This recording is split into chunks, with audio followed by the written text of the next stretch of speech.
Hello everyone. तो जनाब बात करते हैं कभी मैं कभी तुम की लेटेस्ट एपिसोड की, जिसमें दिखाया जाता है कि किस तरह से शर्जीना और मुस्तफ़ा जो है बहुत ज़्यादा हैप्पी रह रहे होते हैं और बहुत ही ज़्यादा रोमांटिक मूड के अंदर उनकी ज़िंदगी जो है वो चल रही होती है। इस पे बात करने से पहले आपसे रिक्वेस्ट की जाती है कि हमारे चैनल को लाइक और सब्सक्राइब करना तो मत भूलिएगा, बिकॉज ये आप लोगों के लिए बिल्कुल फ्री है। मुस्तफ़ा जो है बहुत ज़्यादा एक्साइटेड होता है अपने गेम के प्रोजेक्ट को लेके कि वो लॉन्च होने वाला है और मुझे एक बड़ी पेमेंट मिलने वाली है। इसी खुशी में जो है वो शर्जीना के लिए एक बहुत ही खूबसूरत सा गिफ्ट लेके आता है, नोज पिन, जिसे पा के शर्जीना जो है वो बहुत ही ज़्यादा हैप्पी हो जाती है। तो जनाब इन दोनों के दरमियान में बड़ी खूबसूरत जो है वो एक रिलेशन जो है वो बढ़ रहा होता है। अब दूसरी तरफ दिखाया जाता है कि किस तरह से अदील और नताशा के दरमियान होने वाली नज़दीकियां जो है वो उनके दोस्तों को जो है ना वो भांप जाती हैं। जनाब उनके दोस्त जो है वो इनसिक्योर हो जाते हैं कि नताशा जो है वो आजकल उन्हें टाइम नहीं दे रही, ना ही अपने हस्बैंड को टाइम दे रही। तो टाइम दे रही है तो किसको दे रही है?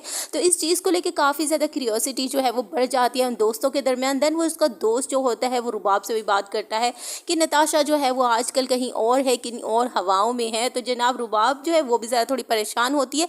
लेकिन जब एंड पे पता चलेगा इनको कि नताशा का रुझान किस तरफ बढ़ चुका है और अदील के कदम किस कदर आगे बढ़ चुकी हैं, देन अदील और नताशा और रुबाब के दरमियान आने वाली हैं बहुत ज़्यादा दूरियां। तो जनाब दिखाया जाता है कि जो मुस्तफ़ा जो है बहुत ज़्यादा एक्साइटेड होता है अपनी गेम को लेके, गेम के लॉन्च को लेके। जब वो बैठा होता है कि आज उसके गेम प्रोजेक्ट जो है वो लॉन्च होना है, देन उस वक्त दिखाया जाता है कि उसका जोसेफ जो होता है वो तमाम क्रेडिट खुद ले लेता है। और इस चीज़ को सुन के देख के जो है मुस्तफ़ा बहुत ज़्यादा हर्ट होता है और उसका जो करियर जो है वो ख़त्म हो जाता है। वो इस तरह इस कदर गुस्सा होता है कि घर को छोड़ के चला जाता है। देन वापस आ भी जाता है, सब कुछ सेटल हो जाता है, लेकिन मुस्तफ़ा वो मुस्तफ़ा नहीं रहता।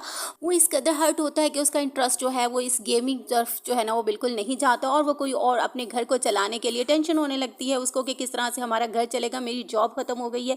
देन वो कोई और छोटी मोटी जॉब जो है वो ढूंढने लगता है और उसको 35,000 की एक जॉब मिल भी जाती है जो कि उनका घर चलाने के लिए काफ़ी होती है। लेकिन मुस्तफ़ा को बनना होता है अमीर और वो ख्वाब जो है उसके चकनाचूर हो चुके होते हैं। इसी असना में जो है इन दोनों को एक गुड न्यूज़ मिलती है और उस गुड न्यूज़ को सुनने के बाद मुस्तफ़ा की जो है ना वो आंखें फट जाती हैं और वो इन सोचों में गुम हो जाता है बजाय के खुश होने के लिए पे। लेकिन शर्जीना जो है वो बहुत ज़्यादा हैप्पी होती है और नेक्स्ट दिखाया जाएगा कि मुस्तफ़ा जो है वो शर्जीना से बोलेगा कि अभी हमें इस चीज़ की ज़रूरत नहीं थी, बिकॉज हम किस तरह से इसको आगे लेके चलेंगे और किस तरह से सर्वाइव करेंगे, हमारे पास तो खुद के लिए कुछ भी नहीं है। तो शर्जीना कहती है कि मेरी अम्मा कहती है कि जो भी इस दुनिया में आता है वो अपना रिस्क खुद लेके आता है। तो ये बात तो अंडरस्टूड है जनाब, जो कि मुस्तफ़ा समझेगा नहीं। और देन इस चीज़ को लेकर इनके दरमियान में काफ़ी ज़्यादा जो है ना गलत फहमियाँ और लड़ाइयाँ और झगड़े जो है वो बढ़ेंगे, जैसा कि एज़ यूजुअल होता है। तो जनाब देखा जाएगा कि अब इन दोनों के दरमियान भी बहुत सारी जो है ना इख्तलाफात आने शुरू हो जाएंगे, क्योंकि जो है मुस्तफ़ा की सोच जो है वो बिल्कुल चेंज है। और मुस्तफ़ा जो है वो शर्जीना से कहेगा कि तुम्हें अभी इसी तरह के कड़वे कसेले मुस्तफ़ा के साथ जो है वो रहना पड़ेगा, क्योंकि वो छोटी छोटी बातों पे बहुत ज़्यादा झड़प लगाएगा शर्जीना के साथ।